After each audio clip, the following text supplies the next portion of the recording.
Hello and welcome. I think we're finally here. I think we are. Hey, good. Right. How's it going, everyone? Welcome to another episode of the Overcut. We've just had another cracking round of GPVWC WTF1 Super League action taking place on the Sepang International Circuit for the Malaysian round of the 2019 season. I'm Lee Davidson. I'm back from the death. I was down with the sickness for the previous episode, so Mike Pittman had to stand in. But unfortunately, my partner in arms, Ben Hall, he's now down with the sickness. So I've drafted in a new face for tonight's episode. We've got Tim Stroud-Lubin with us. Tim, how are you doing, mate? I will be equally horrible, probably. Oh, don't be like that. Well. So, Super League 2019, you're not primarily involved in that. Just give us a quick background as to what you actually get up to in GPVWC. What are you up to these days? I'm happy enough to run a Super Cup team starting this year, Frami Autosport. Been doing relatively well in the first few rounds. Hoping to win the championship. Wouldn't really be happy with anything less.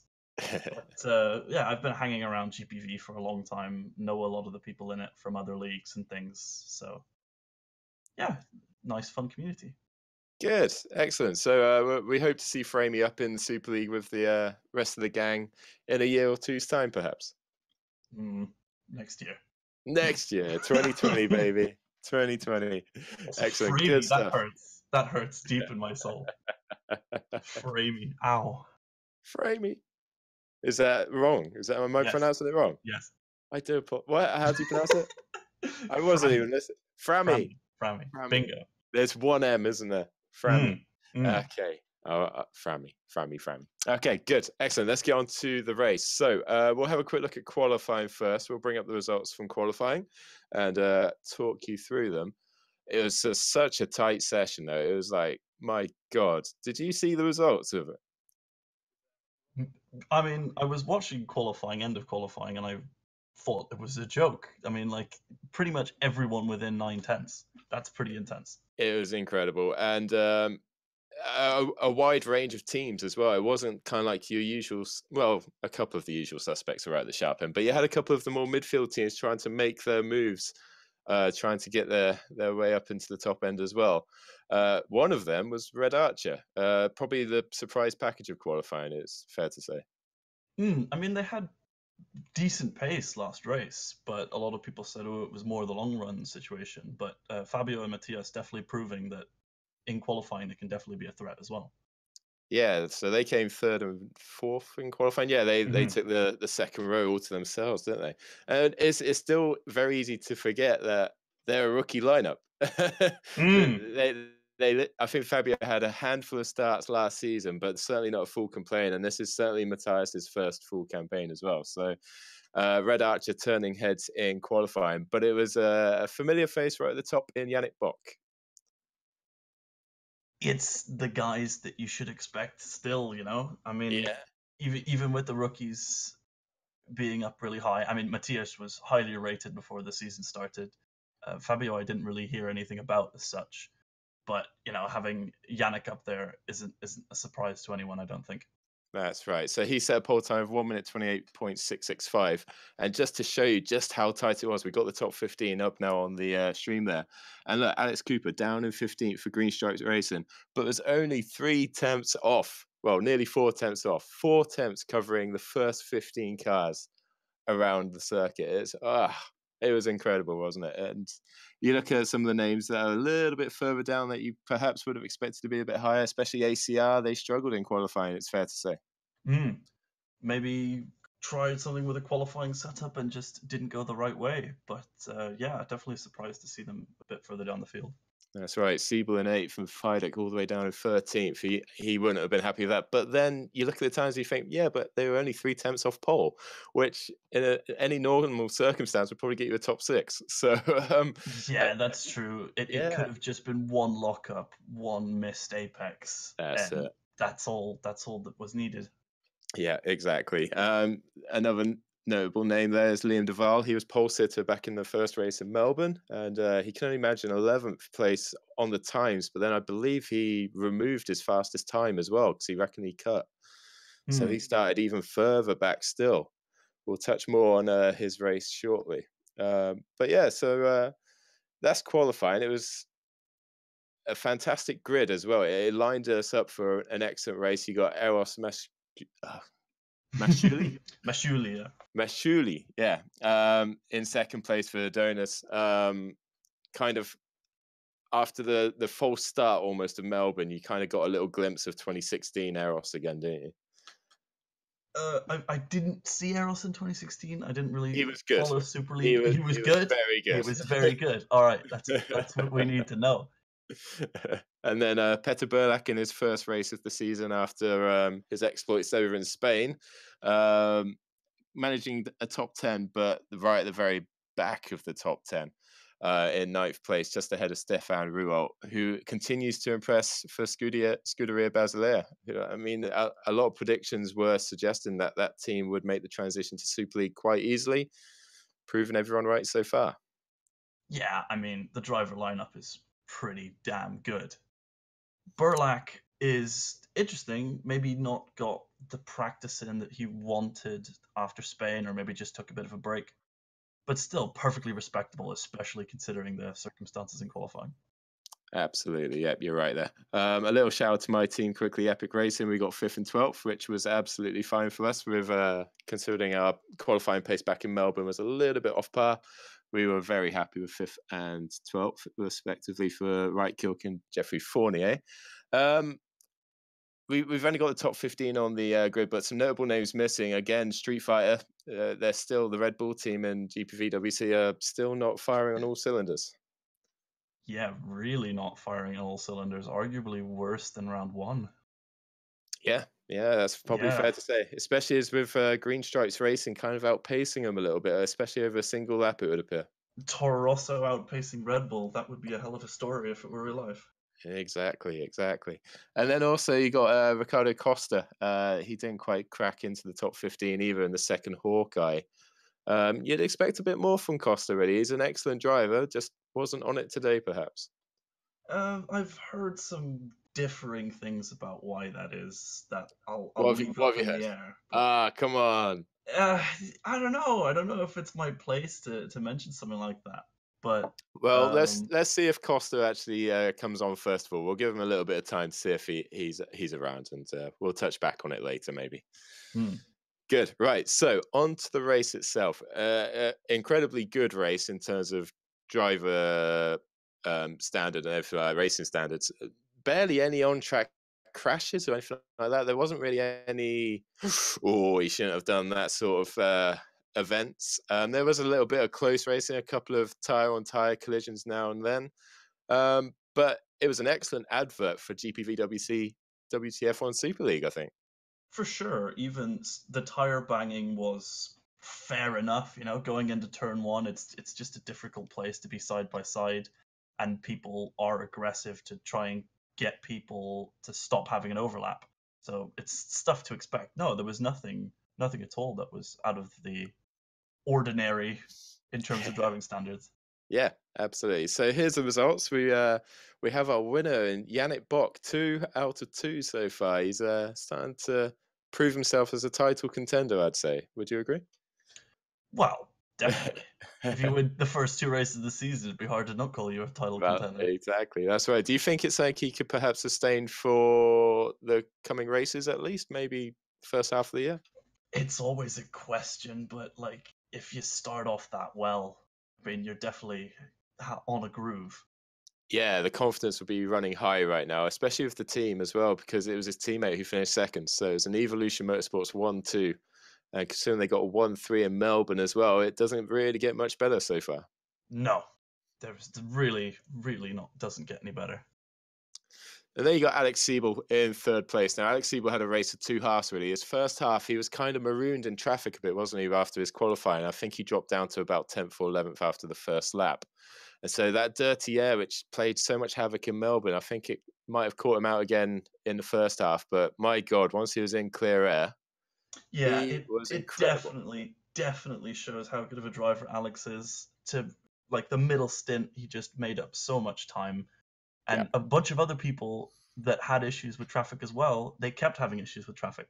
So That's right. Alex really showing his worth there. Yeah, of course, reigning champion. It's proofs in the pudding sort of thing there, really. But he managed to recover to third place in the end. I mean, that second half of the race, it's worth re-watching just to see him absolutely on it. A few excellent moves on drivers that won't make it easy for him as well. There's a really good effort there. And then we got Fabio sixth and fourth. So the top four drivers in today's race were also in the top four in Melbourne in slightly different positions. But again, you've kind of got that consistency coming through nicely for Fabio Sixto as well. For sure. It was maybe a little bit unnecessary at the end between the Red Archer teammates. That could have probably been handled a little bit better for them to lose the 4-5 to Stefan Ruolt. But you know, maybe they were just trying to get past each other because Matthias thought he had something for the guys in front. You don't know, really, from the outside, but it probably could have been handled a little bit better. Yeah, absolutely. It was a minor blemish in what was otherwise an excellent race meet for Red Archer. Maybe the pressure right at the end, because Stefan Ruolt was another guy who was just on an absolute charge in that last part of the race. Fresh tyres, and he just went hell for leather. He overtook about 4 or 5 cars, I think, in the last 10 laps. Yeah, definitely showing how good Stefan is. Yeah, excellent. Matthias Moos was second, Red Archer finishing in sixth. So both cars in the top 6. Mega points to the team. I think they're in second now in the team standings. Quite a jump from last year with their driver rotation. They've got 2 solid drivers there, complete rookies, remember?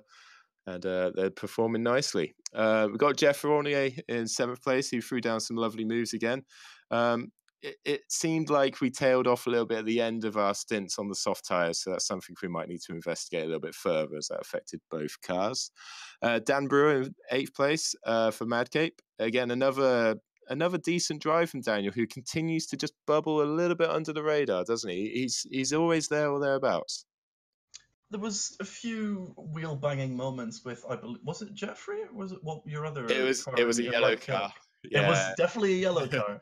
Yeah. So he showed himself a little bit, but yeah, no, you're right. Definitely slow. Well, I was going to say slow and steady, but no, definitely steady and clean. Steady and clean gets you the points. You didn't say strong and stable. That's absolutely fine by me.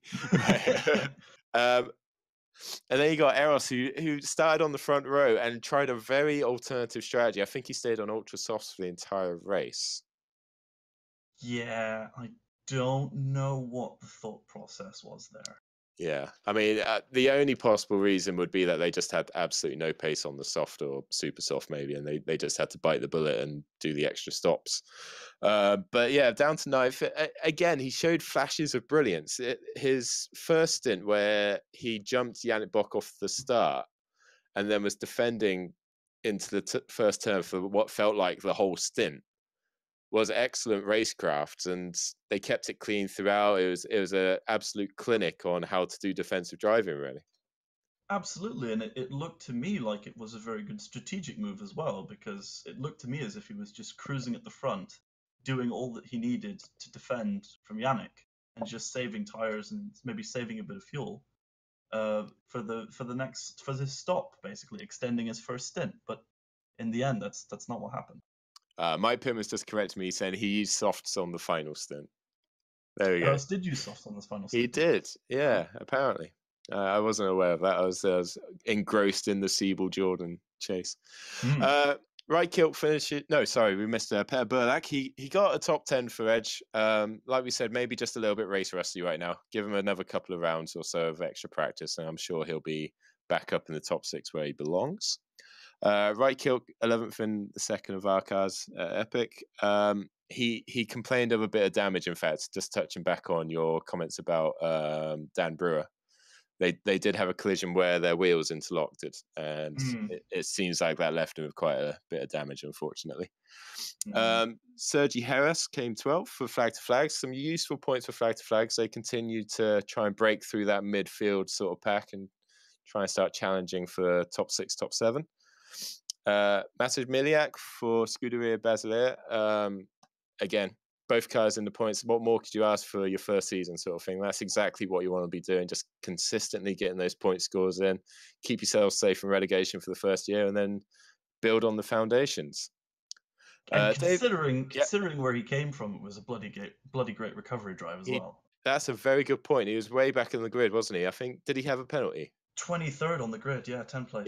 Yeah, excellent. So again, especially like we touched on with Siebel, with the dirty air, especially in the first stint, that's tricky to manage your tyres with and keep yourself out of trouble in the first instance. And yeah, he managed that just fine and got a couple of major scalps along the way. One of those being David Fiduk, all the way down in 14th and never really showed throughout the race. A disappointing performance for David, I think. I would guess so, yeah. I mean, maybe there were some issues that we don't know about, but it just looked like he didn't get along with the car and he didn't get along with the track. Yeah, it might be something as simple as that, isn't it? When the grid is so close, it is those little things that could just make all the difference. But yeah, certainly an off day, shall we say, for David. But we're sure he'll bounce back. He's in a good team. He's a good driver. I'm sure he'll be back in the top 10 in no time. And then finally, in the final points paying position, I think he also got fastest lap, which he was keen to express on the Discord channel shortly afterwards, is Liam Duval for Hawkeye. So he had quite an alternative strategy as well, where he started on the mediums and went well into the race, nearly halfway through before he took his pit stop. So he found himself kind of battling with the Fourniers, the Brewers, and stuff like that. What did you make of his race? There was one moment where he had a spin, but otherwise seemed like pretty solid from the hand he was dealt.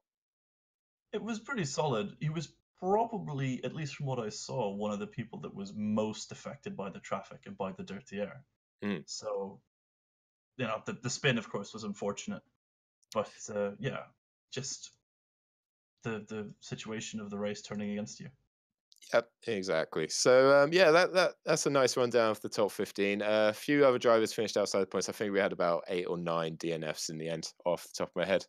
I unfortunately don't have the championship standings at hand right now. Hopefully they'll be updated as we go along this show, and we'll update you on that before we finish.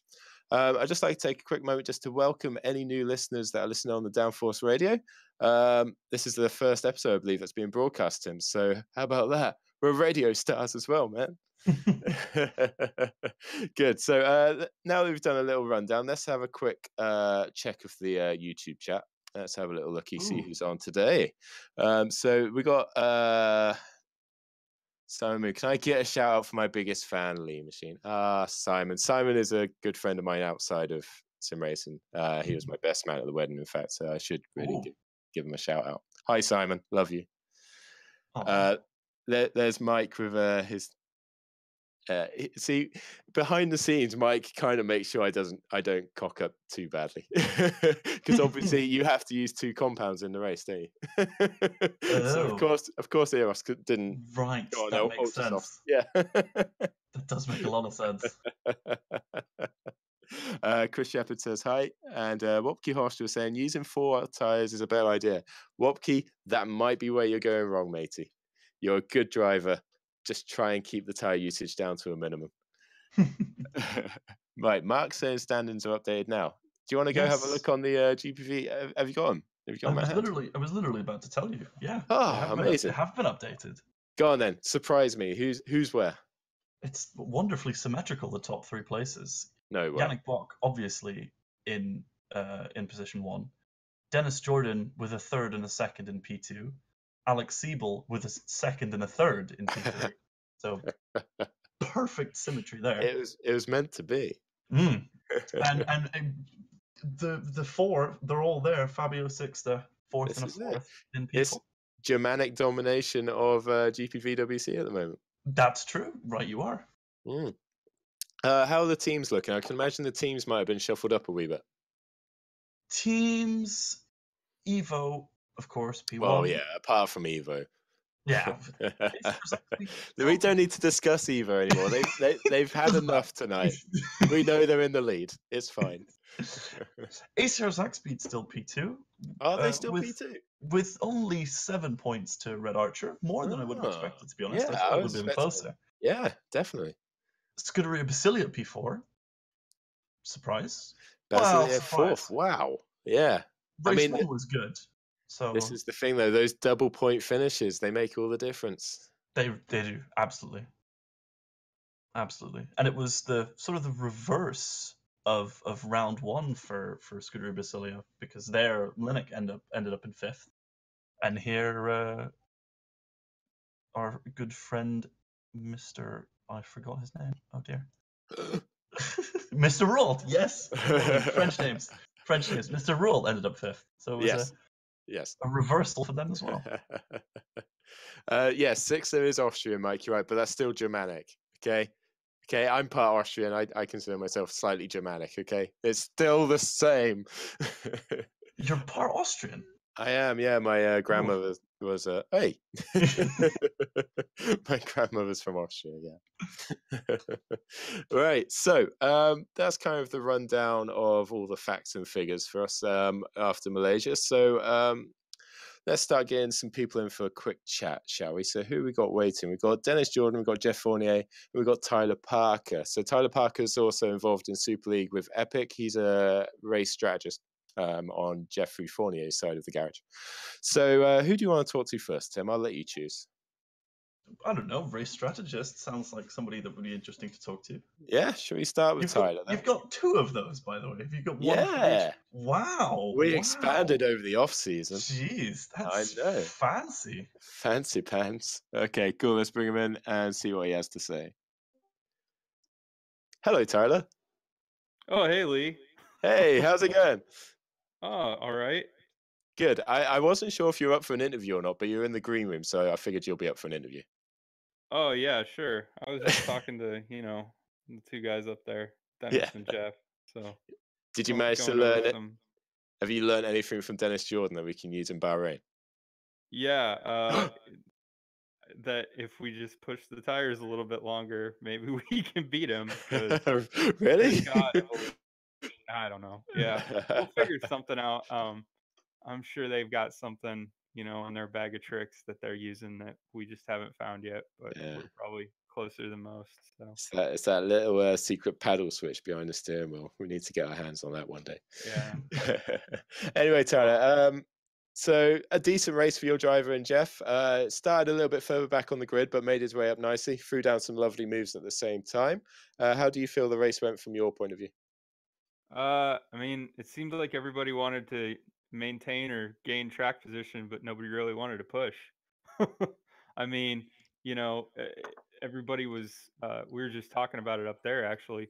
It's really surprising how there was very little variation in the strategy within that race. It seemed like it was more everybody was on that sort of 2-stop, and nobody really went for that 3, except for Masculi, which that didn't seem to work in his favor, unfortunately. I think he just got caught out by traffic.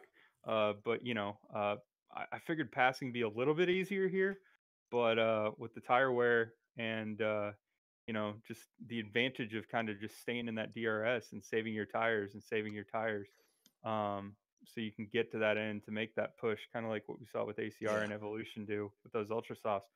That ultra soft tire is just too OP right now. So yeah, that's an interesting remark. It is. There's a lot of performance when it's brand spanking new, isn't it? And the drop off doesn't seem quite so bad as you'd perhaps expect it to be. Well, I mean, yeah, as long as you take care of it, and you don't put it into thermal stress, you're going to be sitting pretty on a grippy tire that can go a fair way. I think what Alex did 16 laps on the opening stint, and that's with a car with as full of fuel as the Valiant engine needs right now because of those wonderful upgrades. Thanks, Mike. Yep, thanks, Mike. you just keep developing that engine, Mike. We'll do the rest. We'll just sit here and go good. That was pretty good. And he was stuck in a ton of traffic early on too. Watching Jeff's race, we kind of bottle corked everybody. Peter Briliak and Alex Siebel, we were able to bottle cork him with Liam Duvall, and still drove right around us. Was able to was able to get what he needed track position wise, get by him, and you know, we're in what P7, I think we finished. Yeah, P7. Yeah, we're in P7, and he's in P3. So differences. That's it. I mean, so as the race goes on, sorry, Tim, do you want to go ahead? I just wanted to ask Tyler, from your opinion, is that what happened to Eros? You think that he pushed the tires too hard and they got too hot? Because the Ultra Soft is considered by you guys to be a very, very good tire, so I'm interested to see why you think it didn't work for him. I think what happened was he was, you got to be measured when you're driving the tire. You got to make moves in smart places and not overdrive the tire, because if you start to overdrive the tire in certain areas of that, especially in Sepang, you'll start to put thermal stress on that tire. And I just think he overdrove the tire in certain areas, and you could see he was trying to, by the time he had gotten by everybody he needed to get by, because I think he fell down all the way to P7 or P8, somewhere around there on that first pit stop. And then, surprise, surprise, he's back on ultras, and everybody's like, okay. But by the time he got where he needed to be to maybe do that 2 or 3 lap push to try and close the time back down to Bach and maybe put him under some duress before as his tires were starting to fall off and sort of reach that threshold of how far the softs could actually go. He just wasn't there, because he was having to fight through the field, and getting caught into traffic really sort of puts you in a bind here at Sepang, just because you've got that slow, I guess, back 2/3 of the first sector, and then you really can't do anything in the second sector because you're following it. All somebody has to do is back you up there a little bit, and you're good insight there. Actually, that was quite interesting. So, moving away from tonight's race just a little bit, Tyler, there might be some people, poor souls, who are listening to this who aren't actually involved in GPV yet, but might have an interest in not necessarily racing in GPV, but want to get involved, kind of like what you're doing with race strategy and engineering and stuff like that. Just guide us through a typical race meet from your point of view, from just before quali. Go through the stages from your point of view. What do you get up to? You want what I did for this race, Lee? Well, I kind of know what you did, but in a typical typical race meet. I mean, usually what we're doing beforehand is we're just compiling all the data from race sims that we've run through over the week, double, triple, quadruple checking weather. Sometimes, especially here in Malaysia, weather can always end up being an issue. But just making sure that that's taken care of, making sure if we do have a rain setup, that we've got that sort of an easy grasp for the drivers to throw that on for quali, because it's parc ferme once you start quali there. So if you go out on a dry setup, you better hope it's dry. But yeah, just doing that, making sure all the drivers are pretty well locked into what sort of setup they want to do. If you do a split strategy, who's coming in when, and roughly what times and what tires they're going to go out, come in and go out on. And then if they're on the same strategy, knowing what your pit delta is and your sort of safety delta is what I'll call it, so you don't have a double stack event in the pit. So if you have to bring cars in on the same lap, you don't have that occur. But basically just that, and then hoping and praying you don't get caught up in any shenanigans in lap 1. So good, excellent. Have you been noting all that down, Tim? Am I who now? What am I doing? Were you scribbling down whatever Tyler was saying? You taking down the notes? Me? Well, for when you get into Super League, that's the sort of stuff you need to be bringing. Wow. Take another drink, Tim. I'll hire take another drink. I'll hire somebody. It'll be fine. Well, you're not having Tyler. He's mine. Right then. Awesome. Great speaking to you again, Tyler. Always a pleasure having you on, mate. Well done tonight. Yep. Good effort. Right. Lovely result. Take care, mate. Yep. Cool. Good, excellent. Tyler's a good man.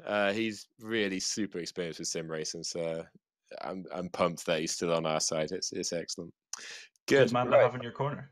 Very good man indeed. Yeah, Jeffrey. Yeah, I think he's basically saying now that he'll never race again without Tyler in his corner. So, Oh, yeah, the bromance is real. The bromance.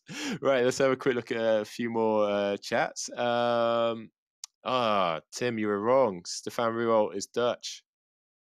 Yeah, I know he's Dutch, but he's got like the Frenchest name that ever Frenched. Like, second behind Fournier, perhaps. That's a very French name. yeah, okay.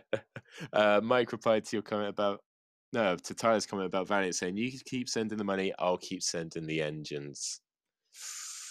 That's a rough deal there, Mike. We've already given you what you wanted. Not having any more. Okay.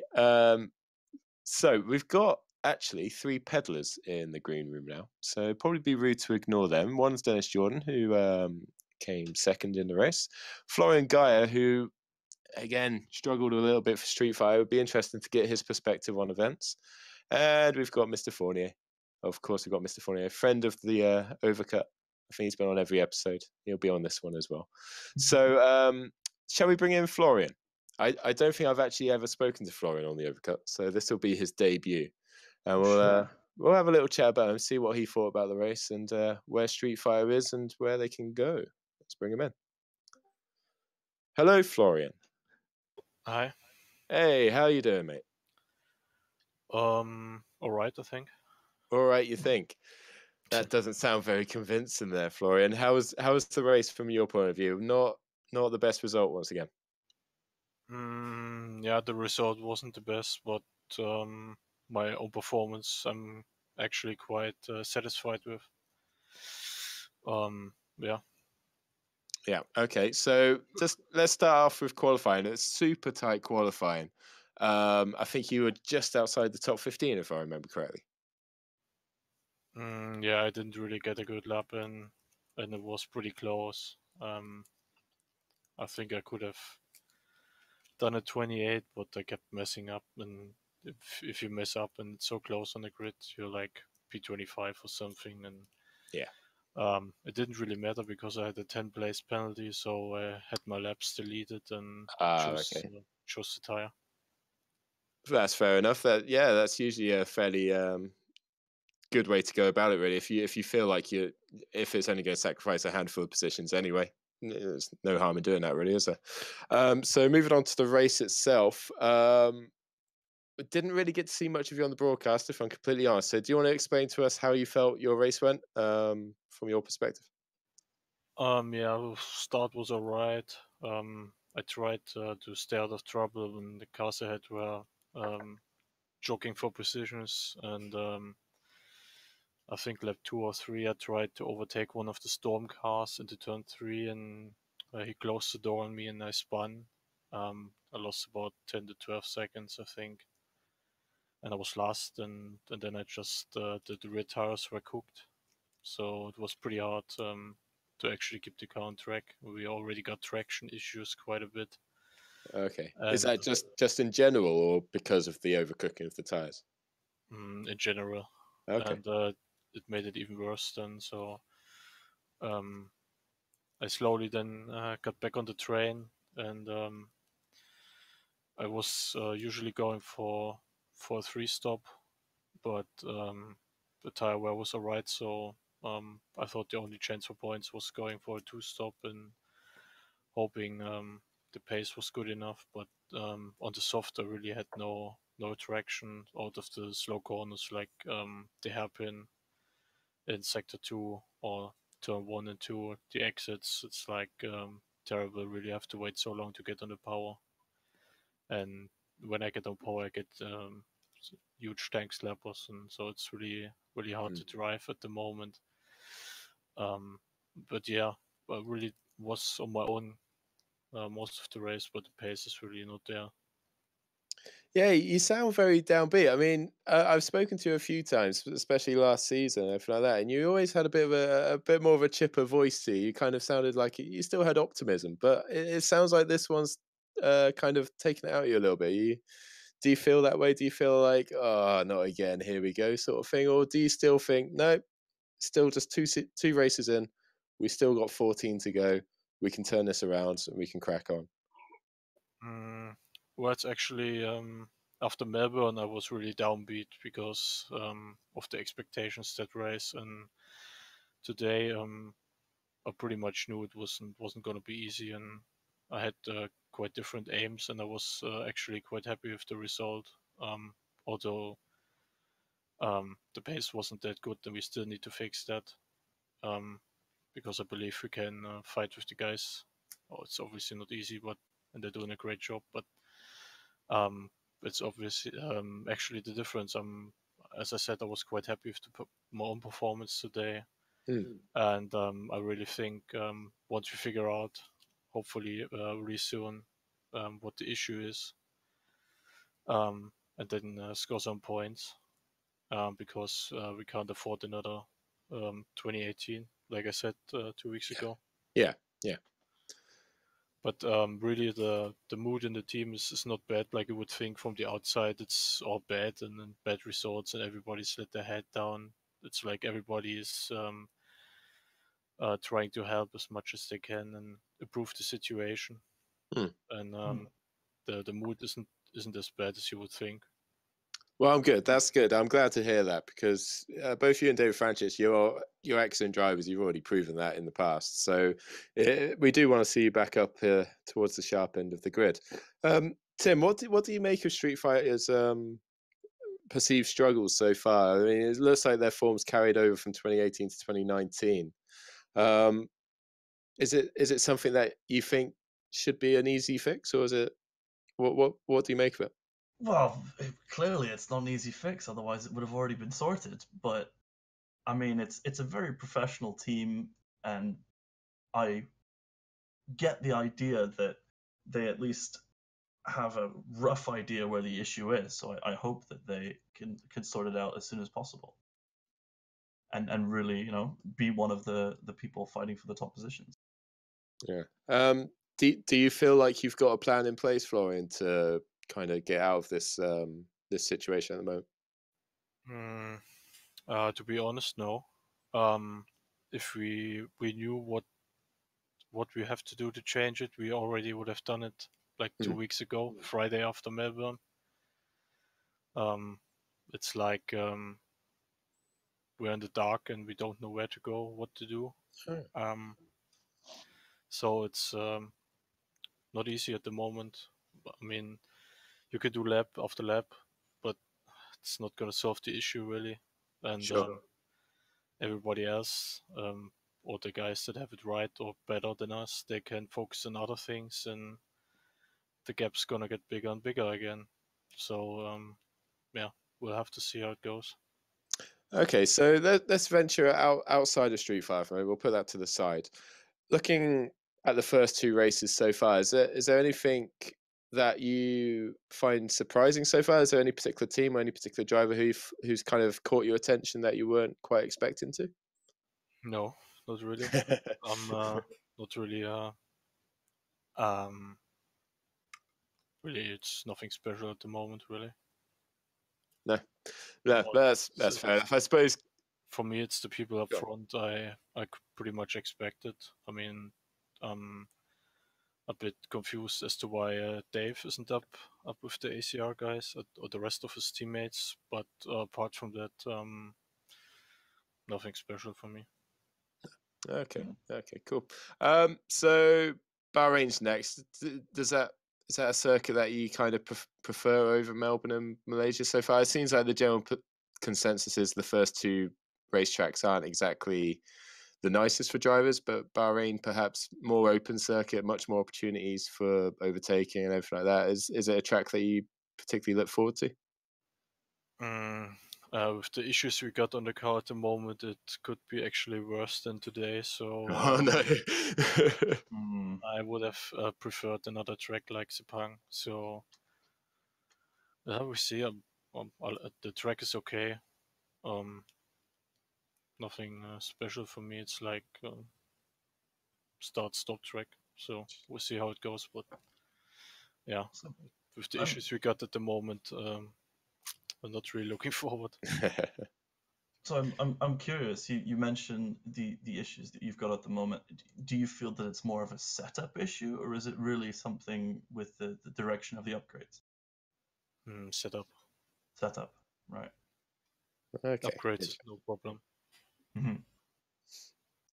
Okay, well, thank you for dropping by, Florian. I really do hope it turns around for you guys. Because, like I said, you and David, you're handy peddlers, so you deserve to be a bit higher than where you are at the moment. So, fingers crossed for you guys, and hopefully we'll talk to you again in much more positive circumstances. Yeah, thanks. Well, we surely won't give up. Just bad times continue at the moment, but we get there. Yeah, hang on in there, buddy. All the best, mate. Yeah, For sure. Thank you. cheers. There we go. So that kind of offers a perspective that you wouldn't necessarily find usually. I mean, that was quite a very honest interview from Florian there, don't you think? Yeah, absolutely. I mean, he can say that, you know, he's happy with his performance today, but you know, everybody wants to be either fighting for the top 3 positions or at least somewhere close. And you know, Florian's a very quick guy. I think he's, you know, if you're not near the top 10, you're disappointed, no matter who you are. Yeah. And I guess the obvious concern will be that during the off season he signed a long-term contract with the team, so it's a situation that he personally needs to improve for his career in GPV. Really, I mean, he signs with the team because he thinks the team is capable of getting him to victory, especially if you sign for a team for a long period of time. So, I mean, I think he's, you know, got the idea that they're definitely going to get him there. The question is when. yeah, exactly that. Good, right? Let's have a see if there's been any further reaction. Not particularly on the YouTube chat. Come on, guys. There's enough of you watching. Let's get involved. Start giving us some feedback, some insight, or anything like that. Mike will correct us on a few things still, I'm absolutely sure.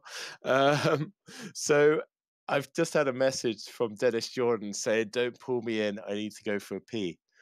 And he's just muted his mic, so he missed that opportunity there. I wanted a really urgent interview of Dennis Jordan full of wee, but that's not going to happen. So shall we bring Jeff in for a moment then whilst Dennis is AWOL? We'll bring Jeff in and have a quick chat with him, see what he thought of tonight's race. Peace. Hello, Jeff. Hello. Unfortunately, we missed Dennis just before he disappeared. So it's Nice. you next, I'm afraid. Nice.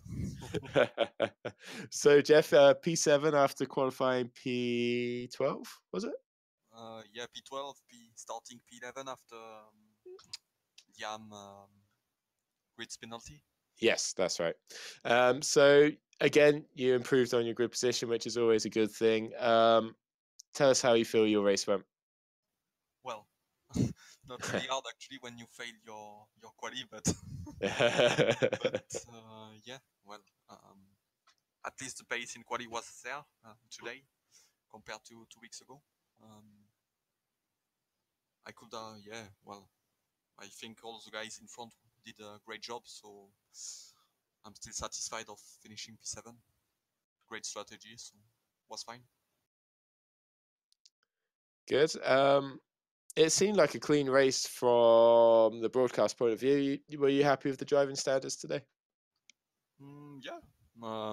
Some nice fight. Well, some parts a bit more aggressive, but I guess that's the way to go, especially when you see how close the whole field is this year. So, yeah. Well, a bit of hard fight is needed, and I hope the races are great to watch, actually. You were mentioning the fact that you had qualifying pace this race. Yeah. Where do you think you could have come if you got a proper lap together? Well, I don't know how to tell, but you always you always want to do better, actually, and top 3, top 5 was maybe possible today, but then again, I think everyone couldn't nail their lap today with such a traffic, 30 cars on the track. The lap is very short. The quali is very short, 15 minutes.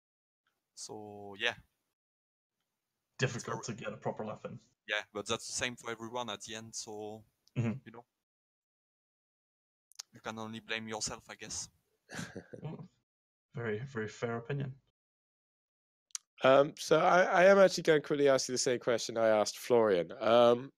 You're towards the top end of the grid, so you might have a better perspective as such. Who's kind of impressed you so far of these two races so far? Who's kind of caught you out as, oh, you've actually done really well. I weren't expecting you to do well. What sort of drivers are we surprised by? Well, I guess when you win the first two race, you impressed everyone. So Yannick Bock is certainly the guy, you know. But then there are, let's say, few surprise. The Red Archer boys seems very good. Yeah. Kind of the same for Brewer. Dan Brewer also did fine. I was going to mention Brewer, yeah. You know, maybe most of the guys were expecting guys like Mashuli, Kish, Briliak to be the best contenders for ACR and Evolution, but at the end, it seems for the moment it is like more likely to be Red Archer and yeah, Matt Cape if they can get Quickle to fight more for top 10, but we'll see. From a driver's perspective, so looking at Edge's situation where Berliak missed the first race because he had commitments elsewhere, how difficult is it to switch from one mode of racing or one concentration into another mode, and how quickly does it really take for you to get back up to speed, would you say? I don't really know, to be honest. I'm not racing in much different series, so but I guess as long as you got the setup right, some good practice and some good feeling with the car, you can switch from cars to cars to other car very quickly. And actually knowing Briliak, I think this guy is very good at it to adapt from any car, whatever it's a GT, LMP, or for open wheeler car, you know. Yeah, I would agree. He's certainly one of the very best race drivers on Rfactor 2, and so his performance today was quite surprising, I thought, and Kisses, to be fair. What would you put that down to in your perspective then? What would be causing Edge's troubles? Do you think it could purely be setup orientated? Because they should be higher up, shouldn't they? There's no two ways about it. A team like Edge should be the main rivals to your Seaballs, your Box, your Jordans. Well, we know the importance of qualifying well, and as soon as you can't qualify at the front, well, you will always have this problem. Maybe they had the pace today. We don't know. We don't really know. And since they missed the first round, also maybe they had less laps than most of us. I don't know. Well, then again, when you fail qualify, as I said, it's very easy to have a one-off. Yeah, true. Anything else, Tim? Not really. No. Cool. Okay, Jeff. So Bahrain's next. I think I remember you done all right in Bahrain in the past. Is that correct? Is it a track you enjoy? Well, I don't race Bahrain for a few years now, so I yeah. don't really know. Didn't you race it in Formula Challenge a few years ago? You did pretty handy. Or am I thinking of someone else? No, not that I remember, but oh man, it's who time was to let's show it. Good, but okay. Typically, then, from racing on Bahrain, I'm sure you've raced Bahrain before anyway. What sort of challenges does it offer that you particularly enjoy as such? Well, I'm not really a big fan of the track, but Jeff. but yeah, let's see. Any track is a new challenge, so we'll try our best as usual. And this, whatever the track is. So Perfect. I'm sure we'll be seeing plenty more inch perfect overtaking maneuvers from yourself as well. Just tidy up quality, hey. Excellent. Thank you very much, Jeff. Thank you for your efforts tonight from Team Boss point of view as well. Lovely job with the result, and much love as always. Yeah, same. Thanks to you, guys. All right, take care, mate. Thanks, Jeff. Cool. It's lovely when your own drivers put you on blast. Yeah. I mean, nice one, Jeff. Cheers.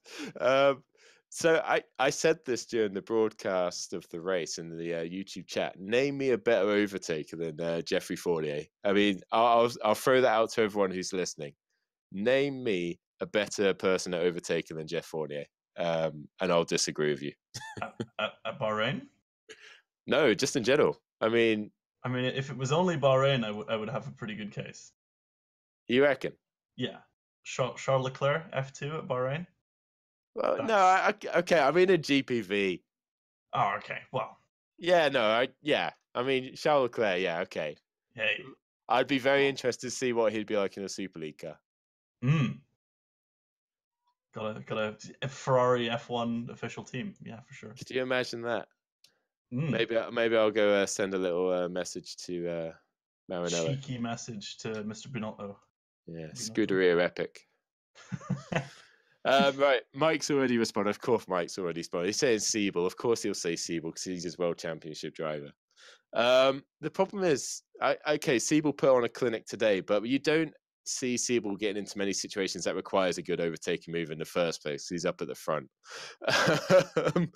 But I mean, some of the overtakes he did today, they were pretty tasty, weren't they? Yeah, I mean, we talked about it earlier. He really showed class by being able to get through traffic and get out of traffic at the right time. Yeah, exactly. I mean, I don't know how much of that's put down to fresh tires, but shh. And Philip Pushkett, I didn't really see him, to be fair, so I can't tell. I was down in Formula Challenge at that time, so I didn't even knew Super League existed. I was focused on Formula Challenge. Good. So we've got another couple of peddlers in the green room. We've still got Dennis Jordan, who's back from his toilet break now, so he's feeling fresh and funky. But we've also got emptied out. Yeah, emptied out. He's running light. He's good to go. But we've also got Massey Milianak. So it could be an interesting perspective there. I'll let you choose next. So I've chosen the last two. So go on, you take a bit, Tim. Mache is kind of like my boy. Yeah. We get along well, so I'll tell you what then, let's bring him in. I'll let you lead the interview this time, mate. Oh dear. I'll let you take I'll let you take the spotlight. Here we go, here he comes. Mache. Hello. Excellent recovery drive today, mate. Yeah, thanks. Couldn't have been better, unfortunately, but still. Yeah, did you think already at the beginning of the race that you were going to be able to make up the spots? I thought that maybe I could do better, but everyone in front pulled away, so I couldn't catch anyone else. David's spin was fortunate for me. That's the only reason I finished P13. But during qualifying, were you still trying to get a proper lap in to minimize the penalty, or were you like, I've got this 10th place, we're just gonna have to deal with it? I tried to go for the proper lap, but yeah, things didn't go too well. I was down on my previous best lap time by 1/10 in first sector, and I gained all the time back in the sector 2 and 3. And if I didn't lose time in sector 1, I could have finished in front of Stefan. So on the grid I would be like 16. But yeah. Yeah, the super tight quality once again really emphasizing certain things. Looks smart 4 times, top 15. That's some nice achievement. That's a hell of a gap. Well, lack of a gap, more like. But in your race, your tire strategy was softs on 2? Was ultras to softs, and I didn't know on which tire to go for last, so I decided on a fly. I wanted to go supers in the first place, but when I saw that I can save a bit of soft tires, I thought that I maybe should go to ultras to give myself more chances to fight with people in front who have been on the worse compounds. And you had a good time on the softs? There were certain people that did really well on them and other people that struggled with them quite a lot. Yeah, I think my pace was fine through most of the soft stint. At the end, of course, it was a bit worse because of the tire wear, but overall I think it wasn't too bad. And I also helped to hold up people who were in front of Stefan, my teammate, so he could catch them a bit more easily, and I gave him a bit more chance to finish higher. So I give myself credits for his P5. The proper Scuderia Basilia teamwork coming in once again. Nothing's changed from Super Cup. Still helping each other. Fantastic. Yep. Hey, Mache. So you guys have started the season really well, as a lot of people probably expected you to. But what would you find has been the most challenging aspect of the transition from Super Cup last year to Super League this year? I think the biggest challenge is to be high in the quad, because that's a bit tough with grid that's so close. But as I said, for 10, top 15, that's kind of mad. Sure. And how do you get to grips with the R&D? Because Super Cup, sorry, did it have a slight kind of R&D aspect to it? I can't remember last season. No, we didn't have any R&D. No, not at all. Oh, I thought I did. Okay, so that's a brand new area for your team this year. Have you guys adapted to that aspect well? Everything off track, basically. Yeah, we checked which upgrades should give more time, and we're just going and upgrading the areas that we think give us performance on track. Seems like we do what half of the field at least does, and it seems to work. So yeah, I can't complain. He makes it sound so simple, Tim. Well, you know, if you've got the right minds making the decisions, it can be simple. Absolutely, you're right there. So with the start of the season you guys have had, surely your expectations must have changed now, perhaps before you were just thinking build some nice solid foundations for your first year, get yourselves nice and safe, and then build on that. But surely now you must be thinking, Christ, we can get a top 6 here perhaps, or something like that. Yeah, it would be nice to get top 6 at least, but we'll see what season shows. It's just the beginning, so we might be quick now, but no one knows what will happen during the season. Maybe others will catch up, maybe not. Maybe we will catch up closer to the top. Ooh, at least he says those are Yeah, fighting they were words. ominous for me there, because for the first 2 rounds, Epic and Scuderia Basilia have kind of been sharing the same track all the time. So challenge accepted, I think there. Ready yourself, Lee. They're coming. I'm always up for the challenge as well. Excellent. Okay, excellent. Great talking to you. I mean, this was your first time on Overcut, I believe. So excellent getting to chat with you and everything like that. Is there anything else you'd like to say before we move on? Yeah. Thanks again for having me. I actually was last time, but you weren't here, G. So I have now more appearances than you. Did I forget? I must have forgotten. Sorry, man. Cool. Excellent. Thank you again for coming on. Good chatting with you, and great race today. I'm sure there'll be plenty more great racing in the future as well. I hope so, and thanks for having me. Cool. Take care, mate.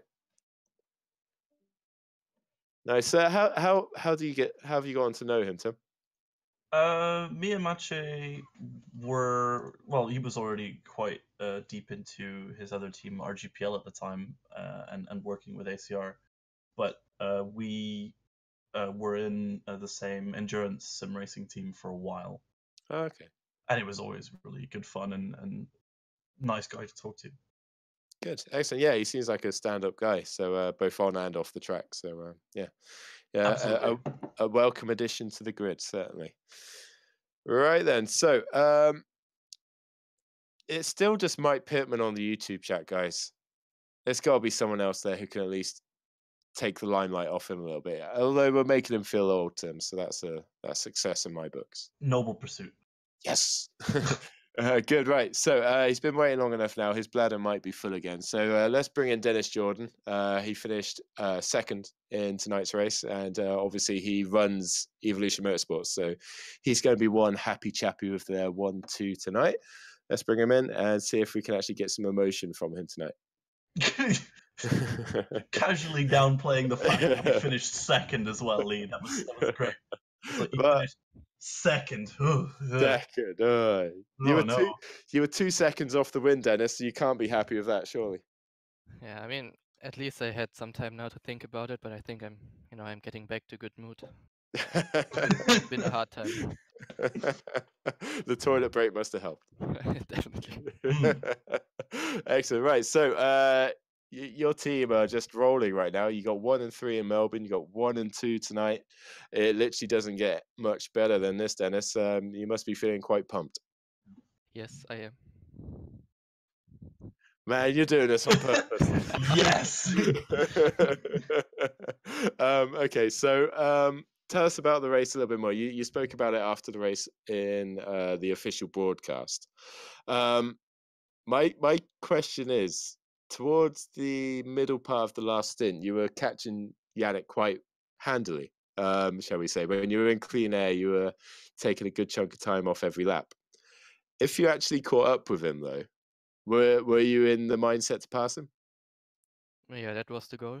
I mean, the thing on the last stint was, like, I needed to decide if I wanted to get to him slowly and then maybe not have the chance to overtake anymore, or I use all my tires, pass him, but then fall under the cliff of the tires. Then he can get me back. So I never really could decide on that. But yeah, I mean, if I would have got there, I would have attacked him. I mean, I wouldn't have crashed him, but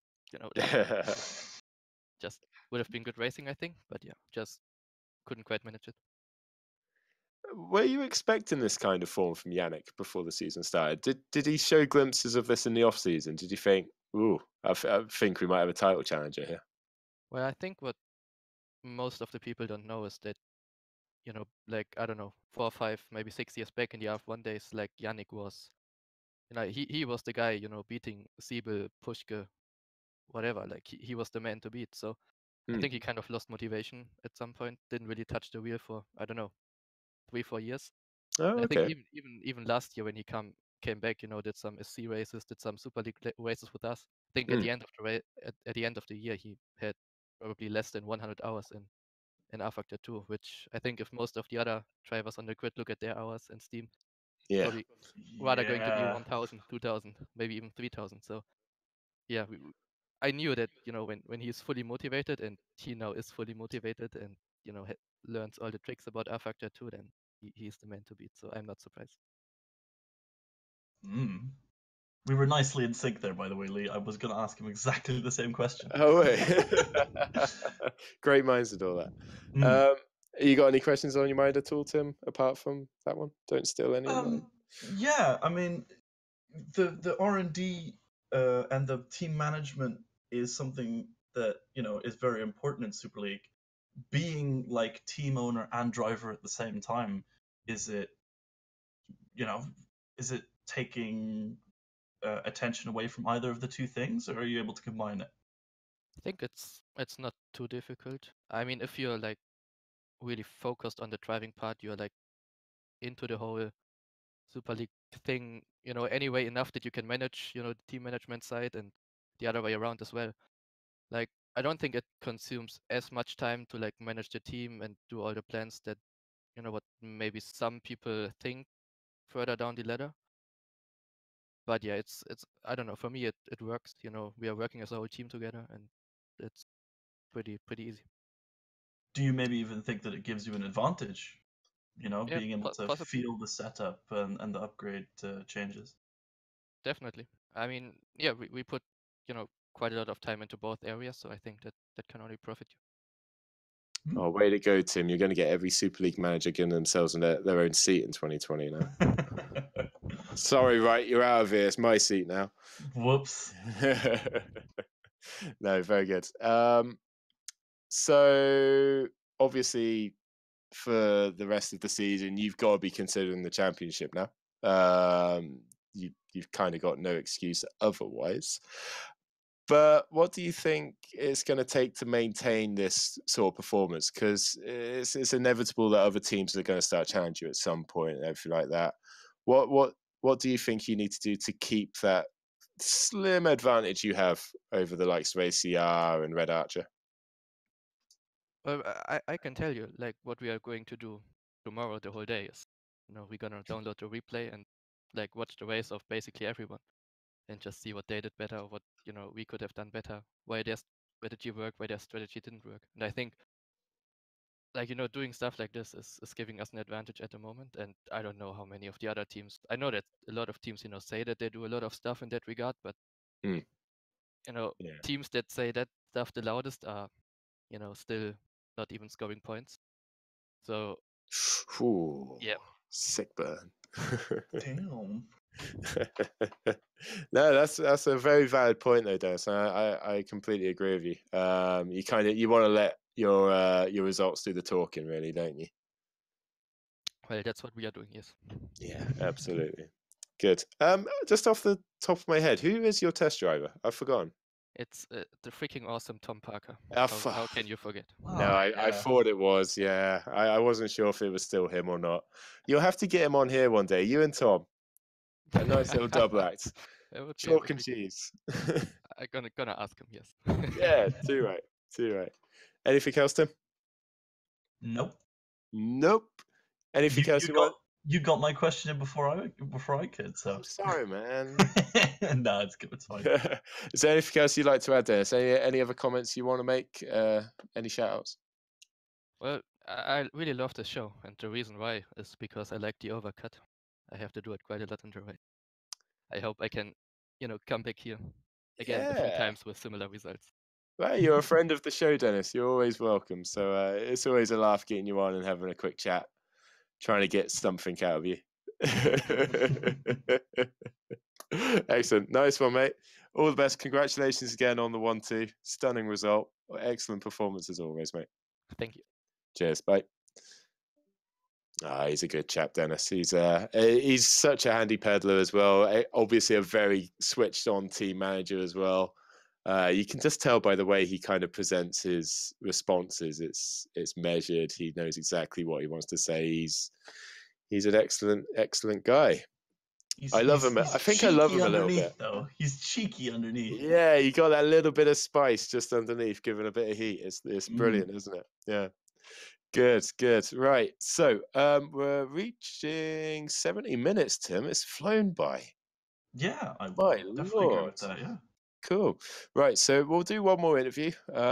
It's with Messer Pittman, who has arrived in the green room. There could only be one. There could only be one.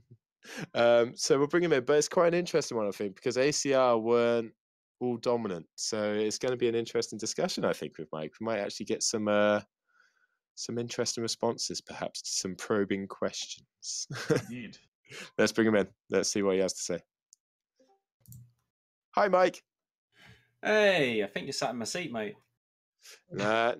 You were just keeping it warm for me, mate. So okay. Hey. All right. How you doing, mate? I'm not bad, mate. Yeah, good show so far, guys. I'm impressed. Thank you very much. I think Tim's holding his own. Ben better watch himself. Oh yeah, you can have to choose next week, Lee. Who are you having back? Uh-oh. It's not going to be you, mate, so... Oops. Immediately getting that out of the way. No, I love you anyway. That's fine. You've got your other two shows anyway. You don't need this one. No, I don't. It's fine. There's defected Valiant engines heading your way. Don't make this the Renault Red Bull. Oh man, I'm Cyril. No, let me be Cyril, please. You want to talk a lot of shite and not get a lot done? Is that what it is? Well, we're yellow, aren't we? So that's true, I guess. I wasn't thinking of that part, Tim. Oh dear. Excellent. Anyway, Mike, Malaysia. Story of kind of two halves for you guys, really. Perhaps a situation you're not all too familiar with. Qualifying. Start with qualifying first. It was so tight anyway that even if your guys were bang on the pace, still 8th and 13th, was it? Yeah, wasn't ideal, but like you say, it is ridiculously close this year. I was just thinking, oh my god, 2 or 3 attempts last year would have lost you 1 or 2 places on the grid. This year it loses you like 12. Like it was just mad. The grip wasn't quite there for us that we were expecting in qualifying, so wasn't quite where we wanted to be. But because it is so tight, it's not end of the world either. It was kind of one of those things, but as it happened, it probably didn't work out so great. It didn't change our strategy up or anything. What we did was what we were going to do. Oh, okay. But it would have been easier if we were slightly further up the grid. Nah, I'm sure you didn't have to give your drivers much motivation after qualifying. They're 2 peddlers that, well, they can look after themselves basically. But from a management point of view, was there anything that you felt like you needed to address before the race? Was it something that you just thought, nah, just let them get on with it, or you thought, no, I'll just quickly give them a little pick me up sort of thing, let them know that they can still get us up? I'm always on the radio. I'm always there. I'm on the pit wall. So if they need anything, I'm there for it. But these are guys that have won titles. They're around the block. They've got 3 titles between them. They know what they're doing. So it's kind of like just making sure whatever they ask, I've got the details for them. I can update them as well. But pre-race, we know the strategy. We're not changing strategy based on that. We know that that's the quickest route. That's what's going to work. The only reason you change it is as the event unfolds. But obviously, by qualifying, it doesn't particularly make a big difference at that stage. It's not like you strategize and go assume you're going to be on pole. That would be outrageously arrogant. I know people think I am, but I'm not that bad. I wasn't going to say anything, mate. So we don't plan on it being that way. Granted, down in 13th is more of a problem, and it probably did impact us during the race altogether. Having, for example, Alex, when he did his first stop, which he went very long on, which was the idea, but it did mean we ended up stuck behind the train. Had we been further up the grid, we would have been 4 seconds further up or 3 seconds further up, and that would have jumped us about 5 cars. So instead, we found ourselves down 11th and stuck behind, an awful lot of guys, to be fair, battling away. And ultimately, when he finishes about under 5 seconds off the lead, you start going, what could have been? Yeah, absolutely. That leads us on really nicely, actually, to Siebel's race. First of all, that second half to the race, my God, give the man a couple of seconds of clean air, and holy hell. Well, yeah, I mean, quite a lot of people had that when they actually did get some free air, which is rare because the DRS round here was particularly impressive.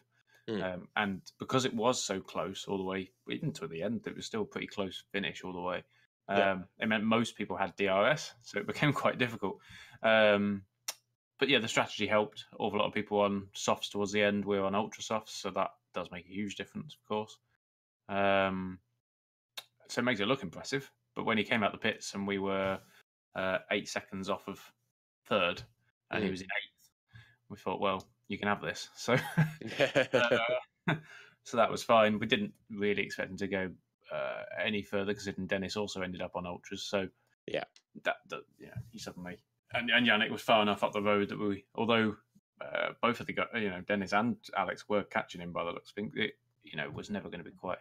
You don't know how much of that was Yannick saving as well and stuff. So because we did see blown engines in Super League lights, we did. We didn't actually see any, I don't think, here today. So everyone else was a bit more prepared, which is good. Paulini. I think Paulini. Did he? Yeah, I think Paulini. Okay. But.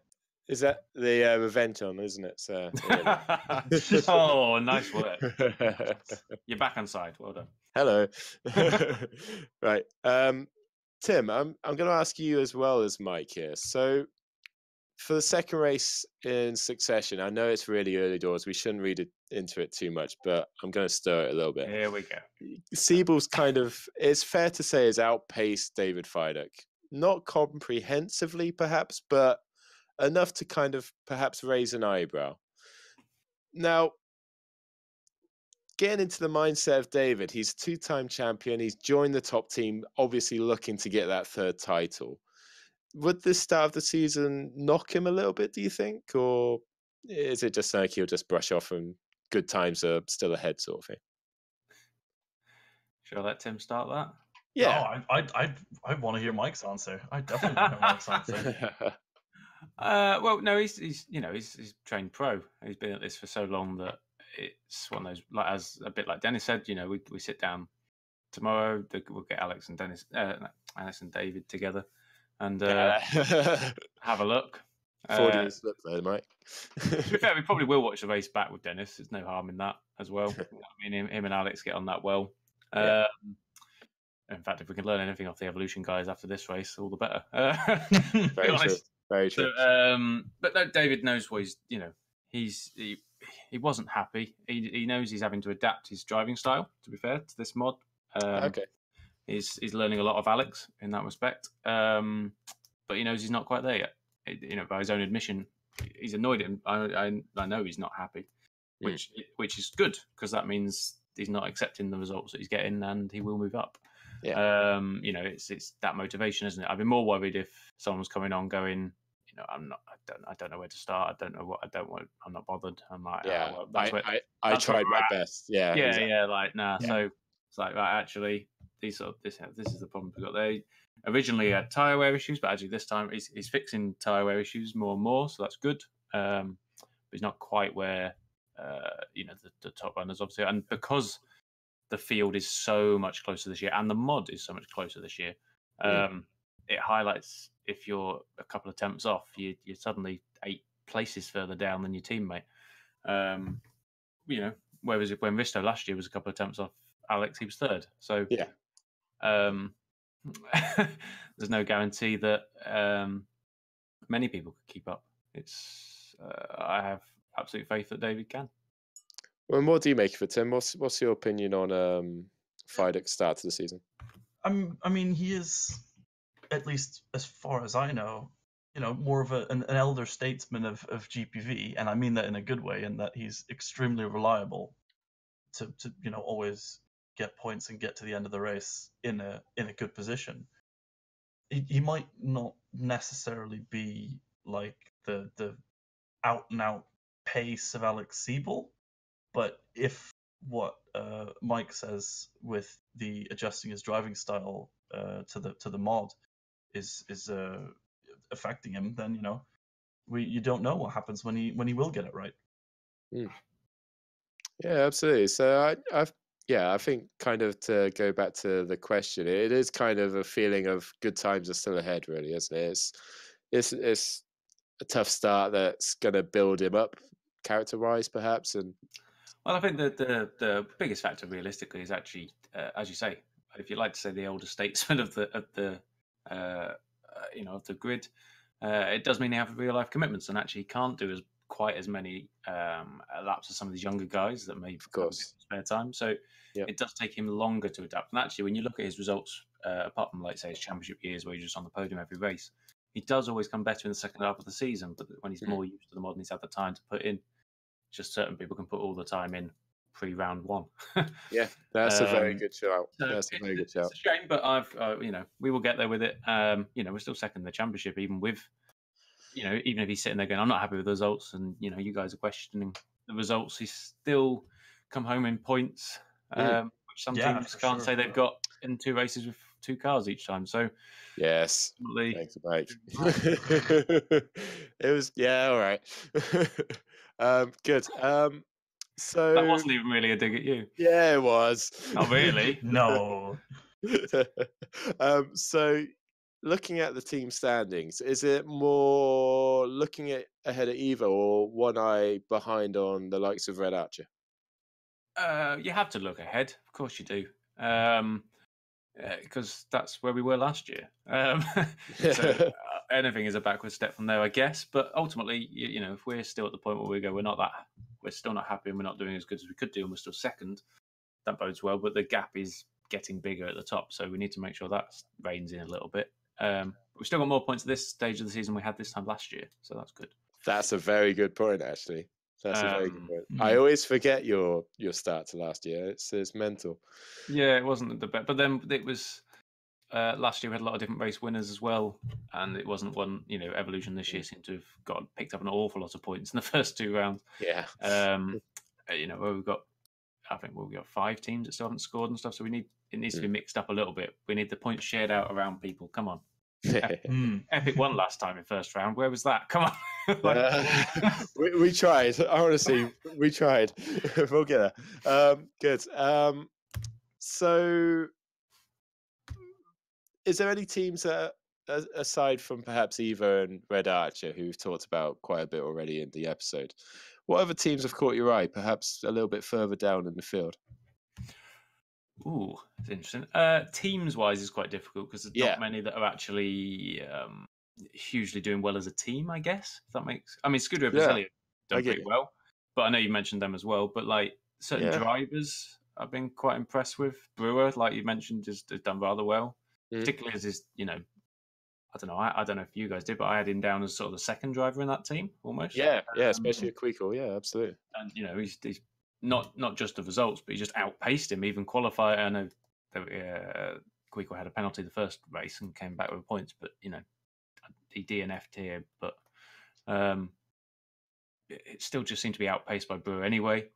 Flag to Flag vaguely impressed me. I kind of wrote them off at the start of the year, if I'm honest, that lineup. Okay. Yeah. I mean, I had them down the bottom 3 in my head. So the fact that they're, you know, consistently scoring points in the bottom end, that it looks like if they carried that on for the year, they'll probably be around the 6th, 7th, 8th sort of mark in the standings, which is sort of respectable, pretty good for those. You know, for the let's be honest, they haven't got a star driver name in there. Yeah. At this stage, who knows? By the end of the year, they might be a star name. That's sort of who's impressed, I suppose. You know, DeWall kind of impressed, but equally failed. Like he could have done a lot better. Yeah, he's had the opportunity, hasn't he? That's the thing. Yeah, so that's I've seen it in glimpses, but he hasn't really turned it into results yet. So he had an interesting strategy this race, which I don't think turned out to be the right one. Yeah. And then certain disappointments for more than anything. Edge is a worry at this stage. Do you put that down to Spain? Do you think their attention was just elsewhere? Because you guys were in Spain as well, and it obviously hasn't affected you nearly as well. Obviously, it weren't your drivers. Our drivers didn't go. We sent others instead. So of course that's a factor. You know, but even this, like we've had this time around. It's not the first round. Obviously, they missed because they were in Spain. But they've still been back 2 weeks, so it's a little worrying. But it's still early to call, isn't it? 2 races in, it's one of those. Whereas I just think because the expectations were so high with them, you know. But when you look at it, if they think that, you know, last year everyone would expect them to be title contenders, and they're sitting 74 points off the top already. That's a lot. You know, when you look at it that sort of way. What actually happened to Daniel Kish? Because he was out quite early, wasn't he? He only qualified down in about 17th as well, or something like that. So I don't know exactly what happened to him there.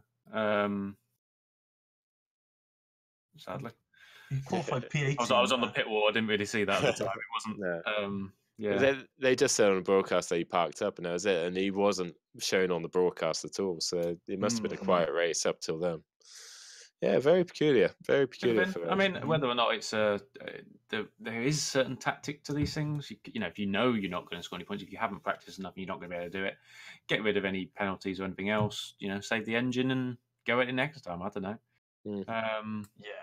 Potentially, it was quite an early call though to do that. So it might not have been. Could have been technical issues or anything. Because that is Daniel's first race in GPV ever. So yeah, true. It might not have been ideal, but good to see him here at the league at least. Somebody new. Absolutely. Another big name. It's all good. Lastly then, from me at least, I don't know if Tim wants to ask anything else, but there's still, like you mentioned, a fair few teams, more so than last year, that have 0 points. Now, do you kind of see that as something that will persist throughout the year? Do you think there might be almost like a subclass of teams in that bottom part of the standings, or do you see a couple of those teams being able to break through, get some decent points finishes going, and take it from there? I mean, it's less concerning this year than last year in that the mod and the upgrades make less difference than last year. So it should keep it closer. So it should give you, like, if you have made errors or you haven't quite got there yet, if you were 3 races in last year, that was it. You were the bottom half of the table. That going to run away with it.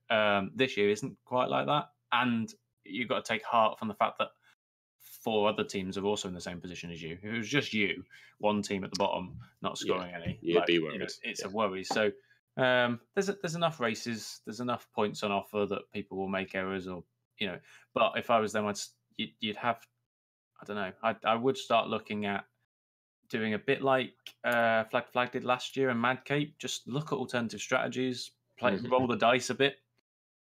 It'll either pay off really well or it won't. But if you're not scoring anyway, it's worth a gamble. Or you really do have to. I don't know. As a manager, you've got, yourself.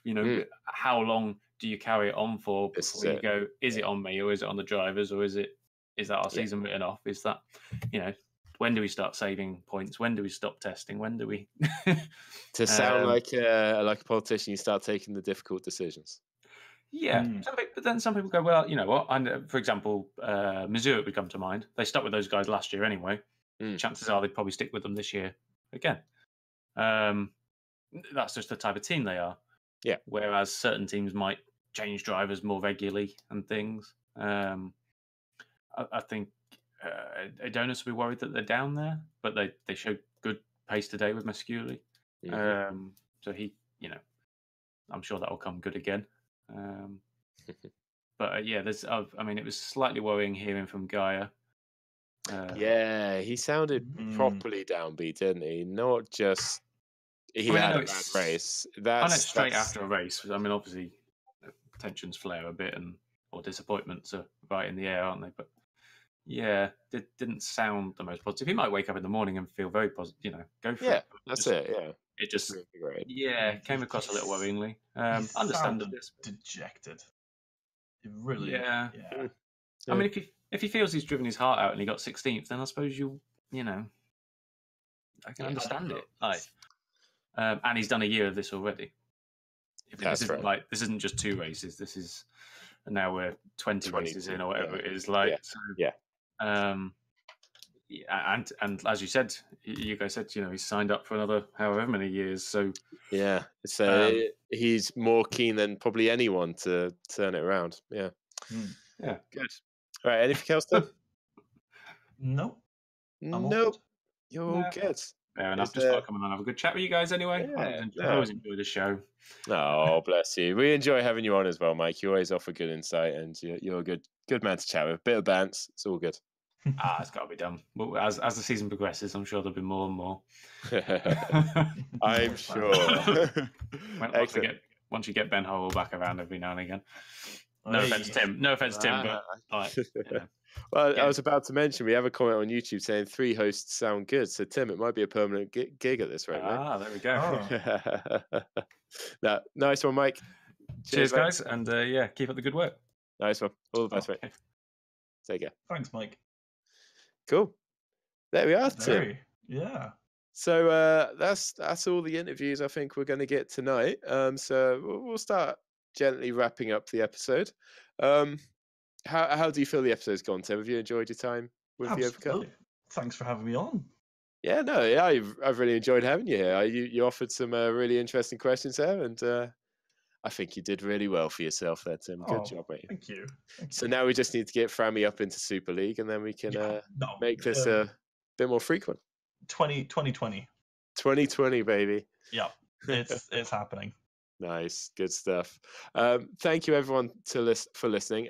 Just quick shout out to GPVWC, obviously, for the community. A lovely community. If you're not part of it yet, please do sign up.